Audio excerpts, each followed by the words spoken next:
Want to stop juggling spreadsheets, calendars, and a dozen apps just to run your rentals? Lodgify makes it easy. It's an all-in-one toolkit for hosts. Build a direct booking website, automate guest messaging, and keep all your channels in sync. Running your rental business your way has never been simpler. And for Good Morning Hospitality listeners, you can get 20% off any yearly plan with code GMH20. Just check the link in the show notes to get started today. Welcome to Good Morning Hospitality, your one-stop shop for the latest news, noteworthy trends, and thought-provoking discussions across the industry. From hotels and short-term rentals to all things travel and hospitality, you'll find each episode equips you with the information that you need to start your week. Join us on Good Morning Hospitality every Monday, wherever you get your podcasts.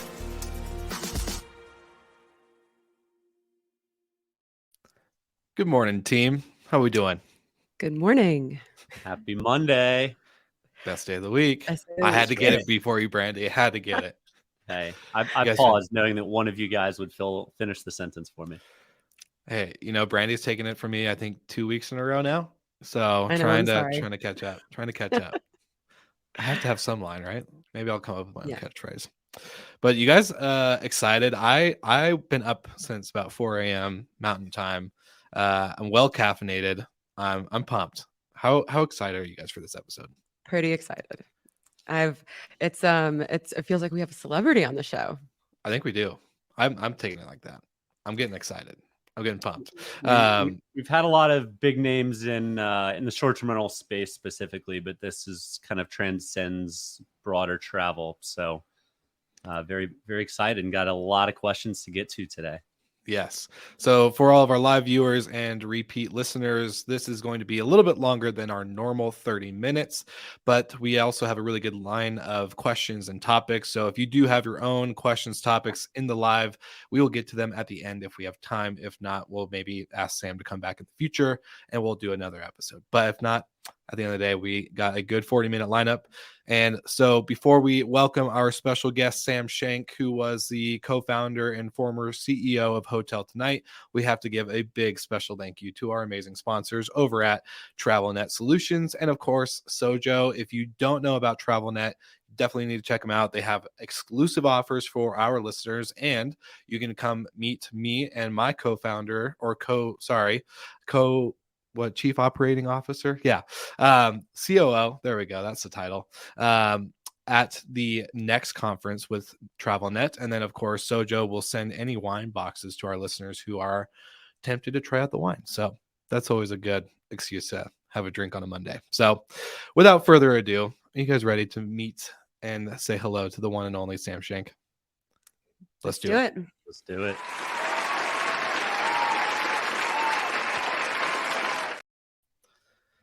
Good morning, Sam.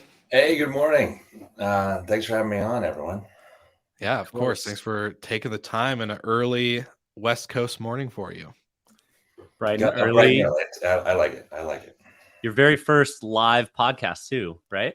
Absolutely right. I've done a lot of live TV and a lot of podcasts, but never the combo. So it's good to be here. Nothing compares to live TV. So it's no pressure at all. But we do want to get into a lot today. We've got, from how you started to times through acquisition and all of that, and then what you see in the future of travel. But if you don't mind jumping right into it, I heard when you graduated college, you were an aspiring movie producer. How do you go from an aspiring movie producer to a hospitality tech icon?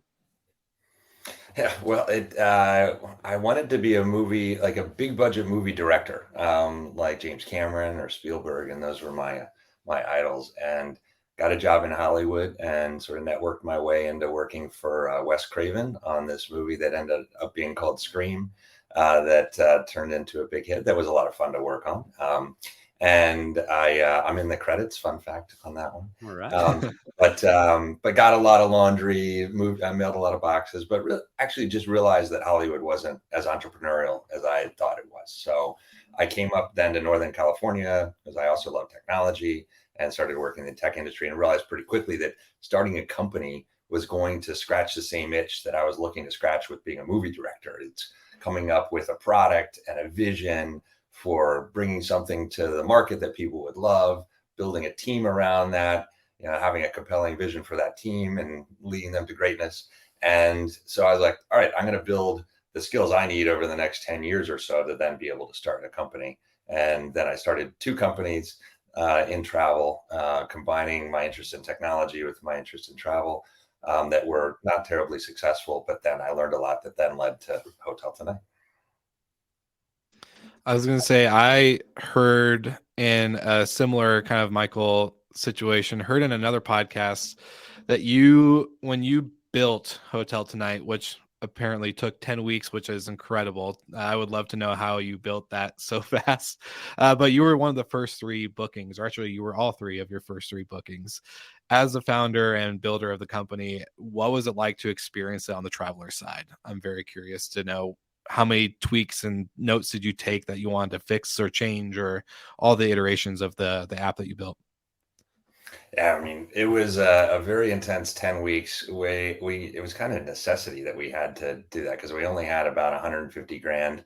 That would lead to just a handful of months of runway to be able to prove this, to then be able to then go and raise some more money to keep going.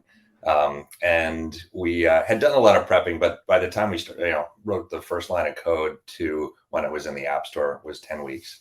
And it was, of course, very intense, to say the least. But also, I look back on that as one of the greatest and happiest times of my life because we were building something and it was so fun and there was massive iteration. So yes, the first official 3 bookings were done by myself, and that was done on a video that we did with TechCrunch with Sarah Lacey and Paul Carr, where we walked around and booked a bunch of hotel rooms or 3 hotel rooms, I guess.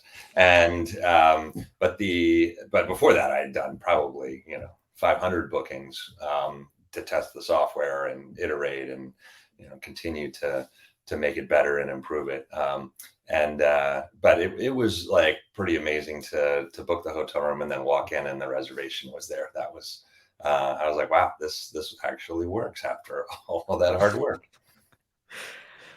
At the time, was it a lot of the integration work, or what was the biggest lift or challenge for you guys to start scaling it? Yeah, and what attracted me to HotelTonight was, the hotel industry for sure was interesting, and boutique hotels. And what was really trailblazing, though, and interesting thus for me, was mobile commerce and trying to figure out mobile commerce. So the hardest pieces were the app and making that transactional. We were one of the first customers of Braintree, so using card on file and saved payment credentials. Getting the agreement set up with the credit card processor was really hard. Then getting the user interface right so that it was magical, that it was 3 taps, that it was under 10 seconds to do the transaction, to do the processing. We actually didn't do any integrations at all. And that's one of the shortcuts and why we were able to launch in 10 weeks. So we launched on the hotel side without an extranet. So we would call the hotels every day and say, hey, it's us again. Do you have any hotel rooms that you want to sell? What do you want to price them for? And then when we get a reservation, we had a fax system, electronic fax setup. So we tapped into that. That was actually the state of the art, and sometimes still is the state of the art for delivering a reservation to an independent hotel. We'd also call the hotel and say, hey, it's us. We have a reservation. And they're like, who are you? Is this a prank call? But if you watch that TechCrunch video, I don't know if it's still online or not, but if it is, then you'll see in one of the scenes, I walk into the hotel and the front desk is actually on the phone with my co-founder receiving the reservation. So I had to sort of explain how we're just validating that the reservation went through, but whatever. It all Quick worked. on your feet. Yeah, you're talking about a couple industries there that are notoriously kind of against change. Payment processing, certainly for one, but hotels, kind of, especially compared to short-term rentals, aren't usually as open. Did you find it difficult to convince them to work with you in the beginning? Yeah, of course. Yeah. It's always hard selling selling into an industry that, isn't sort of known for not, embracing new things. We, though, crafted everything to make it hard for them to say no. So it was really incremental revenue for them. That was one. And then two is that we made it super simple. So again, we only asked for two pieces of information. The extranet, when we launched it, was two integers that we needed, two numbers that we needed every day. And we made the contract. Another thing we did is the contract used to, from the big OTAs, pages and pages, 25 pages. You have to get your lawyers involved. We made our 7 sentences. It basically just said, we're going to send you a reservation. You're going to pay us a cut and do it, right? So they appreciated that. And so we just came in and sort of the anti-OTA in how we positioned ourselves, and that was appreciated. And then we pitched, this was back in the day when apps were really novel and extra cool, and there were all the commercials for there's an app for that. And so we really pitched the exclusivity of that and said, we're only going to bring in a handful of hotels. We want the very best, and we've picked you. And that resonated as well. And we were able to get just incredible hotel partners, and very, very grateful for them taking a chance with us. Yeah, I was going to say, I also kind of in prep of this episode was listening to you talk about kind of the idea around HotelTonight, and not only building it in 10 weeks and going through all the iterations and being the first, 3 official bookings. But you talk about simplicity, and you mentioned it already a couple of times here with, making it super easy to book, 3 clicks, less than, 10 seconds. Where did you get the simplicity piece? Was it something that you just experienced in life that you're like, if I'm going to build something, I want it to be simple for myself, my team, the user, the client, all the above? Or was this kind of learning from the 2 businesses that you had launched previously to HotelTonight? Yeah, it's a good question because it's something I've always gravitated towards. And I think that as I've talked to people, they say, well, Sam, you're very good at breaking down a problem and making it simple. And maybe that's just because otherwise it's hard for me to grok and remember and process myself. So, that's part of it. I think another part of it is my dad was an architect and a contemporary architect. And so I grew up with a lot of great design around me. And the design was always very simple and clean lines and modern. And I think that influenced me on the aesthetic, but also just in sort of business concepts and problem solving, breaking things down into very simple pieces. And making products that are just simple and intuitive to use. And that is the type of product I like. So, you build for yourself, and then you hope that the world likes what you like. And sometimes they do, sometimes they don't. But I think that's where it ended up. Yeah. You mentioned kind of playing off that exclusivity for your first early partners on the hotel side. Did that persist all the way through? I mean, I know you guys have some big box brands, but not really your core target market. How did that transform from early days until, mass adoption? Yeah, I mean, when we started, we wanted the exclusivity. We wanted, this idea of curation and not looking through a huge list and sorting and filtering. We didn't think that was the best, default experience on mobile for sure. And it was also out of necessity. I mean, we had one person, 2 people, I guess, signing hotels, co-founder, and then we hired one person very shortly thereafter. But we didn't have a team to go sign a lot of hotels. So we said, all right, we're going to turn this weakness into a strength. We're going to take this thing that people could call limited selection and turn it into curation and make it something that's magical, that's helpful, that's useful. And that led to us launching with only 3 cities. And we again sort of said, hey, this is you're one of the first cities, and then we expanded from there. And then also the handful of hotels that we had. It also focused the very limited demand that we had at the time on a handful of hotels. Now, the trick was that even with 3 hotels, and then we expanded, I think, to 6 hotels at a time, that wasn't enough in a major city for people to get the selection of location and price and amenities that they wanted. So we did expand over time, and we expanded in a couple different ways. We just added more hotels, and then in certain markets we had to add beyond independent hotels, because not to pick on Memphis, but a town like Memphis, there's some great boutique hotels, but not 20 of them. And so we would sign those, and then we would bring in and sort of backfill with some of the chain hotels and brands. and that seemed to work well. And then, another example is airports. At airports, there's no boutique hotels.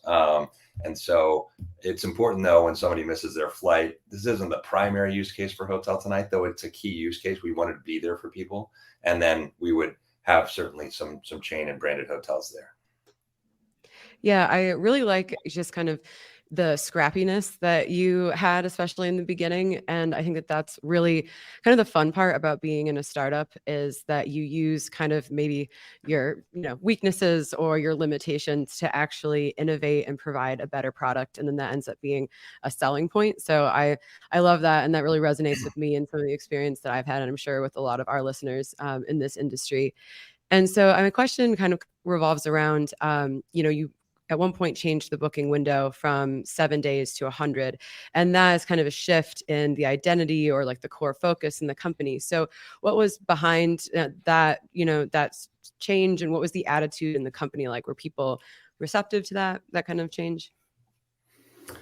Yeah, it was all about listening to our customers. And we had, as a marketplace, there's two customers. One is guests and one are hosts, and our hotels rather.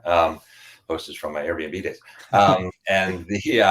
And at the hotel side, they said, "Hey, you are great at selling our last minute inventory, and we're very appreciative for that. We also would like to sell more of our advanced inventory, especially on certain softer days, through you, and build a book of business there, and also sell more through you than we're selling through what turned into a duopoly during the time that from when we started HotelTonight to that point." And so we said, okay, how can we do this? And then how can we do this for our customers? Are they looking for this? And they were looking for this. There's times when last minute is the best way to go, or the necessity. There's other times when you want a little bit more space between the booking and the check-in. And it could be when there's more intense logistics. It could be when you need to send a package early on. It could be when you're with your family. It could be all these other reasons why you'd want to book in advance a particular hotel that you absolutely need. And so we built the plan around that. And it was I'd say a challenge internally to give people comfort that, hey, what our identity that we used to have, which was really constraining what we did, now is going to be expanded on the Tonight side. But what we do differently, the value, the speed, the convenience, the great support, the way that we treat our hotel partners with the utmost respect, all of those are going to be the same. And this is going to give us a chance to reach more people and be more useful to our hotels and to our guests. And so that messaging was something that we reiterated pretty significantly internally and regularly internally. And then once we saw it starting to work, then the team felt very, very comfortable about it. I love that. And I'm curious because going back into the simplicity thing and working with brands and independent hotels, you made the contract super simple. But when you moved into the bigger brands like Wynn and other name brands, did you have any pushback when it came to the shift and change of traveler behavior? Because I know, like, back in my hotel days, when I was a hotel manager, I actually remember implementing HotelTonight and kind of being like, okay, well, like, I have X amount of inventory and I want to make sure that I'm getting the right guests and all this other stuff, right? As a brand, you're always super curious about and kind of like protective. Did you guys have a lot of pushback on that when it came to guests, traveler avatar or anything like that in regards to the bigger brands as you guys kind of move forward from independence? In terms of the bigger hotels, I think we worked a lot with the individual franchisees and worked directly with them. And they operated very much like an independent hotel. Their flag was, the brand was different, but that wasn't an issue. I think that, and then we worked with the head offices. That just took a really long time to get through and to get through their process. So it wasn't so much pushback that we were doing anything inherently, different. Because we brought a lot of innovation, and we brought like an olive branch, as an OTA. We said we'd love to, how can we help? And so we came in with that, not how can we get the best economics here, which others might be sort of starting a negotiation with. So it was there were friendly conversations. I think the the challenge was that they took a long time versus like the pace that we were used to, which is like, let's sign the contract this afternoon and get you selling tomorrow morning. So call you every morning, ready to, yeah, exactly, ready to go. Exactly. I love that. The old startup adage of do things that don't scale. That you definitely you guys took that to heart. And did you continue that on, or did you end up having? Oh, no. It was just a roadmap thing. So, I mean, we had one developer. And so once we launched, then he started working on, the extranet. And then it was like, I don't know, a month later, 2 months later, something in that range. And I remember co-founder Jared called our hotels, is like, hey, great news. We have an extranet. And they're like, how did you do it before? Yeah, good question. He realized very quickly he didn't need to brag about having an extranet. So. Kind of a basic necessity, huh? Right. So let's fast forward a couple years. You guys got acquired by Airbnb in 2019. What made sense that Airbnb was where you were going to place HotelTonight versus one of the more traditional OTAs? Because it to me, as an outsider looking in, seems more akin to being owned by a Booking or an Expedia versus an Airbnb. Yeah. Well, I think it was mostly a fit because strategically it made a lot of sense. And in terms of what we were going to bring and what Airbnb needed, they were the buyer, and so that had to be the most important thing. And what we brought was a deep understanding of the boutique and independent hotel business, and also a good book of business there, and a lot of relationships and contacts. And the idea and the sort of thesis behind the deal was to build out that boutique hotel inventory within Airbnb, to have a supplement to the great short-term rentals. And this is when short-term rental operators, I'm sure yourself, one night stays are not one night last minute stays. Yeah, you're all shaking your heads, right? Your heads no is but so that's not as much of a fit for short-term rental operators, and it's not great economically on a value side for guests because of the turnover costs and the cleaning fees. So, but for an independent hotel, it's like that's what they do, and that's what HotelTonight did. So, being able to supplement on the booking window, on the locations, on the type of amenities, and in a very complementary way, the short-term rental inventory made a lot of sense. And especially as boutique hotels became and were influenced by the best short-term rentals and vacation rentals with like better amenities and cooler, funkier vibes, and great places like the Hoxton that feel like you're almost staying in somewhere it's got a real sense of place. That Hoxton in Shoreditch in London doesn't look like anywhere else in the world. Can't say that about some of the branded hotels, for example. So it ended up being, a fit and a great strategy for growing Airbnb. And so we were then running the hotel vertical within Airbnb. So just getting back to why, we can talk about what happened, but the why is that, that made sense. It was a great opportunity for me and the team to run a division of hotels versus within a large travel company versus being a division of hotels within of many hotel divisions within a larger OTA. And then based in San Francisco, culturally very, very similar, offices just, really close. And then I'd known Brian actually since before HotelTonight, and he was part of the inspiration for HotelTonight actually. And so we stayed in touch, and I had deep respect for him and his co-founders and the executive team there. So I was looking forward to working with them, and all of those made it really make sense. Yeah, when that happened, we were so excited as an operator. As an urban operator, our product is very much like apart hotel, style. And so we were so excited. We tried to put everything on HotelTonight, and it really just didn't work like with our model. We really tried so hard, but that was something we were really excited about because, part of the conversation that we've been having in the industry is this blending of hotels and STR, and all the lines are getting blurry. So, it's definitely something maybe we'll try again now that we have our, kind of a different setup in some of our buildings. But we were so excited when we saw that as like just a kind of a new and interesting way to reach, new customers. Mm-hmm. I'm very curious because what was it like meeting Brian before Hotel Tonight and then kind of creating this business and the relationship that you got to form with him pre, entrepreneurial phase to then, hey, I'm maybe ready to sell or whatever the type of conversation you guys may have had. Uh, Maybe just for the sake of the listeners and for us, what was your relationship like with Brian and how was it working with him and all that fun stuff?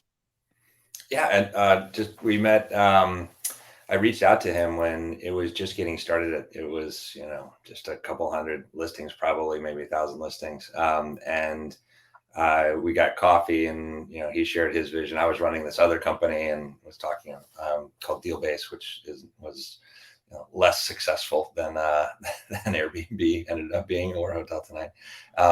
And then I went and visited the Ralph Street apartment, and the energy there, the creativity, the sense of, we're going to change the world. It was just palpable. It was really amazing. I was blown away. Then I was like, all right, I looked at this deal-based company that I was running, which was profitable and, spitting off cash and doing some good things, but wasn't changing the world, wasn't exciting, wasn't bringing something to the world that people loved. And I said, I want to do something like that. And that led to me thinking about a bunch of different things and one of those was Hotel Tonight. So it was really that a little bit of a kick in the butt, or an inspiration from that team and from Brian that led to me, then doing and the team doing Hotel Tonight. So then we stayed in touch. I mean, I did art in high school. Brian's an incredible artist. But I still, do some painting and drawing. And so we're both cut from the same cloth there of, design oriented, product first CEOs. And so we had a lot in common. We'd always enjoyed talking to each other, caught up every few years. And then, we talked about working together, off and on through that entire cycle. And then when we started thinking about combining in 2019, it just made a lot of sense then, and the timing was right. So piggybacking on that, it's probably not too controversial to say that Hotel Tonight acquisition by Airbnb was their most successful acquisition they've made. They had made a lot of acquisitions in the past, and some had gotten folded up during COVID, some got folded up pre-COVID. But with you and the legacy of Hotel Tonight, one, how does it make you feel that you guys were probably, if not the best, had to be top 2 acquisitions that Airbnb's ever made? And then how do you feel about that legacy being carried on inside of Airbnb? Well, I don't know. I wasn't part of the other acquisitions, but I do think that one of the things that made the Hotel Tonight acquisition successful is that we did a lot of diligence ahead of time on both sides. And then that led to a really strong integration plan. And I'd say that's the advice I'd give to anyone that's looking to merge or combine with another company is like, make sure it's really, really thought out. Like, we are down to like, this person's going to do this role and we don't have this, so this is how we're going to solve for that. And we thought all of this through, not just like really high level, we're going to build the hotel category. Like, it was a lot of detail and it all made sense. And when we had a question, we'd solve it. Of course, we couldn't solve everything, but we went with a very clear action plan and resources identified. And that's hard to do because you're also trying to close the deal and you're trying to keep everything pointed in the right direction. So that said, I think that was one of the things that made the deal successful. I think that then, we were executing very well and the team was really just jamming. And then COVID hit 9 months in and we had to pause that initiative. And I think then the team, a lot of kudos to the Hotel Tonight team. They said, hey, what do you need? What do we need? How can we help? What does Airbnb need? And so we all started focusing on the other parts of Airbnb where we could be helpful. So that could have been revenue management or, account operations for enterprise accounts is where a lot of the team ended up lending a hand. And meanwhile, we kept Hotel Tonight running. It still is running. And I'm using it next week. And it's I don't know, I used it maybe six months ago. I've used it between them, but I hadn't used it for a while, and then I used it 6 months ago, and I was like, wow, that was really easy. This is still really good. So, kudos to the engineering team that for what they built, and the resilience of that, the product and the engineering behind it to continue to deliver a great experience, and then the team that's continuing to run it and add more integrations and add more hotels. Yeah, it's nice to see that your legacy, your baby is still being looked after well. And, HotelTonight and this merger has been, obviously a great success story, but looking back at your career, I think some of the most interesting things happen with failures or mistakes. Is there anything that comes to mind with like big lessons that you learned that kind of changed the course of either the company or your career? Yeah, I mean, I don't think we have enough time to go over all the mistakes that I made, but yeah, Just one. certainly the most instrumental, like difficult time at HotelTonight was the time we had to do a layoff. So this is when we got to running out of cash. Our burn was really high, and we had to make some pretty dramatic changes, and had to really focus the team from a growth mode and a growth mindset, growth at any cost, to, hey, we've got to be profitable here. We've got to grow responsibly and get to profitability. And so we had to do a bunch of different things, including a set of layoffs. And that was very, very difficult. We had to say goodbye to some really great people. And it really was my fault that we had gotten into that situation and that we had to do that. And there's no other way to look at it. But I took responsibility, and I continue to, and we had to do what was right for the company and our customers and the rest of the employees. And then refocusing, turning that really difficult time into a catalyzing event to say, hey, we're going to honor the people that we had to say goodbye to by executing incredibly well right now, getting to profitability, growing faster than we've grown before. And the team just, showed up and really rose to the occasion. And that the execution that then happened over the next 6 months where we got to profitability was the most amazing thing I've ever seen. It's almost as good as that first 10 weeks. But there was a ton of creativity. There was a ton of focus. It was very clarifying to say, we're going to focus on profitability now. People would have a good idea. I was like, well, what's the EBITDA? What's the profitability characteristic of that? Yeah, And, I find that it was amazing, an amazing time, and kudos to the team for what they did. Yeah, I find that those really difficult decisions, choosing to lay off a big portion of the company, it makes you never want to make those mistakes again and have to go through it. Like the pain point is very high.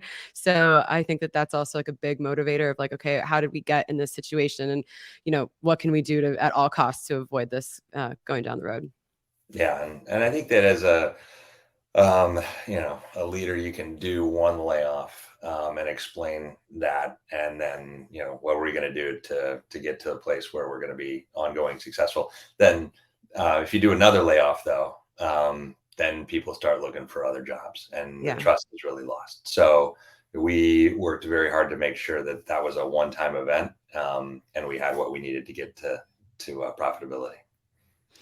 Yeah, that's incredibly challenging, especially profitability when raising capital or taking capital from investors. And you've seen this industry is very entrepreneurial, and a lot of people, maybe not even in this industry, but anyone that hears that you're an entrepreneur, that you built a business, thinks it's very linear, right? Like, okay, we started this company 2 to 3, however many years later, right? There's either very profitable and cash flowing, or they get acquired for a big chunk of change. Can you maybe, for just a lot, again, I know a lot of our listeners who are tuning in now and listening to the episode are entrepreneurs or CEOs and have to make the hard decisions. If you could describe entrepreneurship in your own definition and term, how would you describe that? Oh, I mean, it's a ton of ups and downs, and it's like, it's not just month to month, it's day to day, it's hour to hour, that you're getting good news, then bad news, then, something something changes in a positive direction, but then you learn that it wasn't as positive as you thought. I mean, it is a roller coaster ride. You all know all of this, and that, that said, it's what I loved about running the company was the change in elevation and the change, that excitement as well. So sometimes I would be doing big press things, or be recruiting somebody for the executive team, and other times I'd be dealing with HR crisis or dealing with a facility issue, and or just helping out on copy for a press release. So I loved that change in elevation all the time, going from strategy to detailed execution and back and forth, and that's throughout the day. And so that's another part of entrepreneurship that I think is, for me, it was fulfilling, and others are going to find, that that's the case. And that, I think, when you see, some of the iconic entrepreneurs, you think, oh, well, they are just doing really high level thinking and pointing fingers, and somebody comes in and they say, yes, ship it. And it is a lot more grinding details out. It is long meetings. It is suffering the details. And that also is what makes it fun, is to have that chance, and have that privilege to bring something great to customers. And that's why I like online travel and the travel industry, is that you're helping people have the best week of their year, maybe the week of their life. And it's a privilege to be able to do that. It's also a lot of hard work and commitment that you need to make, that I need to make as an entrepreneur, to make sure that that is as good as it possibly can be. So I loved that. I mean, the roller coaster ride as a startup founder is very, very real, and it moves so fast too. But in terms of the pinnacle heights, can you describe what the IPO day at Airbnb was like? I've heard some fantastic stories of Airbnb employees, whether they were still currently there or had left previously. But can you share what the buzz was like inside the building? Yeah, well, it was empty at the time, because of COVID. But I mean, talk about a roller coaster year, and I mean, this is all kudos to Brian and the executive team. But we were, it's pretty well known that the business was bleeding a lot of cash during COVID, and had to raise emergency financing. It wasn't clear what was going to happen.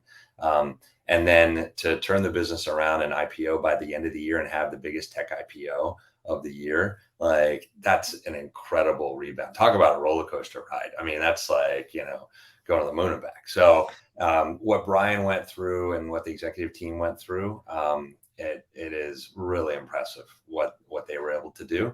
I think the mood on Slack was, of course, fantastic and exciting. And I felt just, I was very happy for the team and for our investors, who had trusted in me and trusted in our decision to sell to Airbnb, and it's known that it was part for stock. So a lot of it was betting on the future of Airbnb, and I made a very strong case that I thought that the short-term rental industry was bigger than people were giving credit to, and that Airbnb was, well, some people thought fully valued, I thought was undervalued. So it was very gratifying for me that investors were able to get the returns that they were able to, because they had trusted in me and the team along the way. So being able to see them be rewarded for that bet was very, that made me the happiest, I think. Yeah, I was listening to an interview with Brian and about that day, and he was like, it was just on Zoom and then it was over. And I like how anticlimactic, it's usually this big day where you get to ring the bell. And that must have been kind of a surreal experience to just be on a Zoom call, and then you're a public company. Yeah, it was actually the last conversation I had with Brian before we sold. I was like, hey, we want to talk through a number of things. And I said, hey, one last thing is, when the IPO happens, I just want to be in New York with you all. And I want to, even if I'm not on the executive team, I just want to be there for it, and be, in New York and around it. And he said, yeah, sure. Okay, let's do that. And of course, then, it didn't happen. So I'm still waiting for the IPO day for something I'm doing. So that'll happen later. Yeah. The bucket list item it remains unchecked. I love it. Well, I'm curious, we got introduced through the one and only Steve Davis over at Operto. I have to give him the plug and a shameless shout out for one, being probably our most repeated guest that we've had on the podcast. He definitely gets his spotlight, but well deserved, because I think he's awesome. He's super forward thinking, and I love what they're building with Operto as a customer of Operto as well. But I'm curious, what made you join the advisory board, or not even the advisory board, the board of Operto? How did that all come about, and what made you want to, after going through such a, again, roller coaster ride of being a founder to then through Airbnb's IPO, what made you want to dabble back into the industry a little bit more? Well, I love the industry, and I want to stay connected to the industry. And this was one way to do it, without starting a company again. And I actually do, a fair amount of sort of informal advising, some, formal advising too, and a fair amount of angel investing. And I just love being around other entrepreneurs and sharing whatever wisdom I can and supporting them and encouraging them. And so that area of for me is then allows me then to stay in touch with travel. So and I met Operto through Darren Houston. We'd known each other when he was at Booking, and we were frenemies a bit, all right. And now it's nice to be on the same side of the table. And I went up there and was really impressed with the team and the vision and the execution for all of the things that happen after the booking through the end of the stay. I mean, there's so much room there for innovation. And I think that I heard it in another one of your podcasts that that the short-term rental industry has innovated much more than the hotel industry, which is, I think, very true in terms of automation, in terms of providing technology solutions to help scale, as well as deliver a magical solution. We tried some of this at HotelTonight. Actually, we had an express check-in product that hotels loved. It didn't scale very well. When we did the layoffs, we had to stop that and that whole area of innovation within HotelTonight. But I've thought about it for a long time, and I've continued to wonder why some of the things that are now pretty standard within short-term rentals are not available within hotels. But also then just within short-term rentals, there's so much more that can be done. And Operto is a company that's really like leading the way there, and it's just been a blast to work with them. Yeah, you actually, in a 2016 interview, I think it was with the Recode Decode, you actually described the Operto business as some avenue of shakeup that needed to happen in the space. So it was cool to see how that came full circle and got you over with our dear friends, with Steve and team over at Operto. Yeah, last time I was in Vancouver, I used their product at the hotel I was staying at for the keyless entry, for just using the phone to open the door and access the elevators. And it was magical. And like, to not have to worry about carrying a key around. It sounds like a minor thing, but once you start doing it, it's like, it's like car keys. It's like, it'd be much better not to have to carry around car keys. It's one less thing to think about. And it's not too far away that nobody's going to have wallets anymore, and it's all going to be on the phone. So this is one more thing that gets replaced, and it's that's one of the many things that Operto does. And that one really resonated with me as a hotel guy. Well, I was going to say, from the hotel world, again, probably not the most tech forward until companies like Operto, and kind of the whole ecosystem, I think, has kind of built around what Airbnb has done in short-term rentals and all this other stuff. But we've mentioned a couple times on this podcast, we've listened to other shows that you've been on. We've been doing our research to make sure like we knew how to frame a lot of these questions and kind of come in well educated. And you get to be on stage a lot more than probably what most people would do in their entrepreneurial career and journey and all the above. So I'm curious, what's one thing that you're really excited about in the sense of what's next in hospitality, and then kind of maybe a topic that you don't get to talk about enough, or that you're really passionate and excited about within the industry that you would love to maybe share the last few minutes of on this episode? Well, I don't get to talk about much anymore. So I'm just happy to be on here and talking with you all.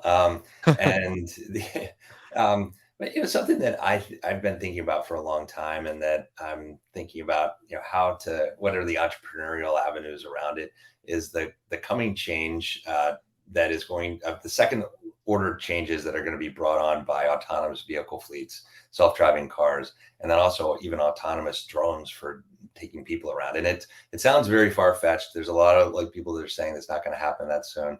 The self-driving within Tesla and the beta, I mess around with it in my car, and it is getting better and better, and remarkably better over the past few months and years. And I'm also involved with this company called Lift Aircraft, which is in Austin, Texas, and they have flying drones that carry people around. And it's happening now. So, all right, play that out a few years. It's going to be less than 20, maybe more than 3, more than 5. I don't know. But what are the implications of that for how cities are designed, how real estate is organized, and how people access their homes, and entertainment, and then also what are the implications for the travel industry? So you have a situation, for example, where you could have a city center and then a great vacation destination that, because of a mountain pass, it takes 6 hours to drive to. But with a drone, with line of sight, it might take 15 minutes. So does that all of a sudden change, the way people vacation? Does that change the way people are entertained? Do they, go there every night? Do they go there on weekends? Do they go there for weekend getaways? And it opens up the opportunity for, more remote type of places to suddenly become mainstream. So I think real estate values could change pretty remarkably. And the types of trips we do could be way more frequent and way more exotic because of the lowered cost of transportation, lowered cost in terms of dollars, and also in terms of time.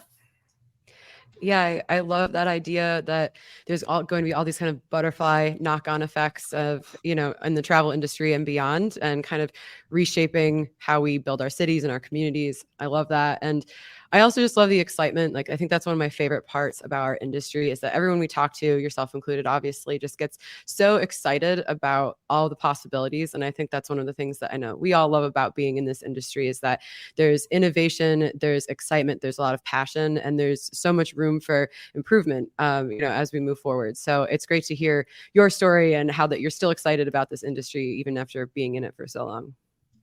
I love this industry, and also as a customer, I'm going to be a big customer for a long time. So it is a great industry, and it's been just a real privilege to be part of it. And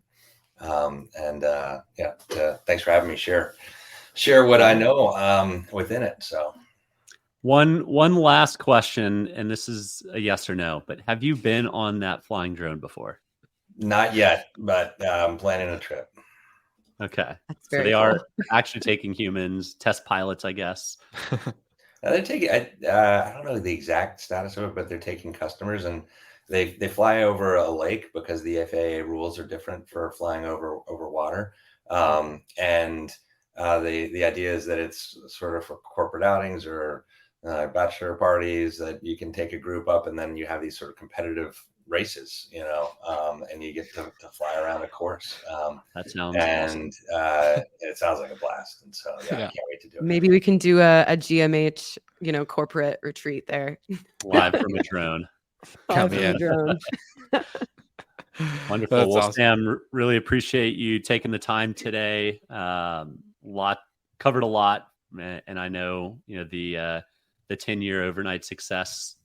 It's funny how people think it all happens so fast, but there's the roller coaster ride, like you mentioned. We're all on it. We all see it day to day.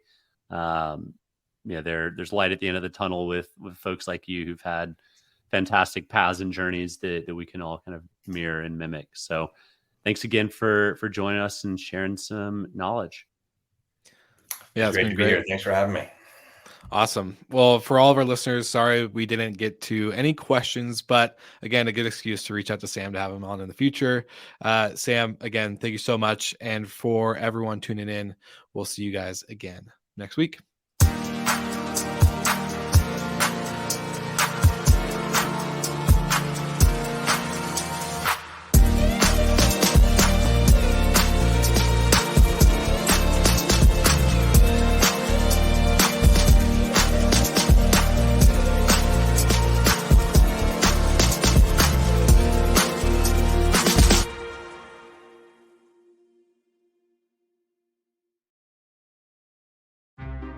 Want to stop juggling spreadsheets, calendars, and a dozen apps just to run your rentals? Lodgify makes it easy. It's an all-in-one toolkit for hosts. Build a direct booking website, automate guest messaging, and keep all your channels in sync. Running your rental business your way has never been simpler. And for Good Morning Hospitality listeners, you can get 20% off any yearly plan with code GMH20. Just check the link in the show notes to get started today.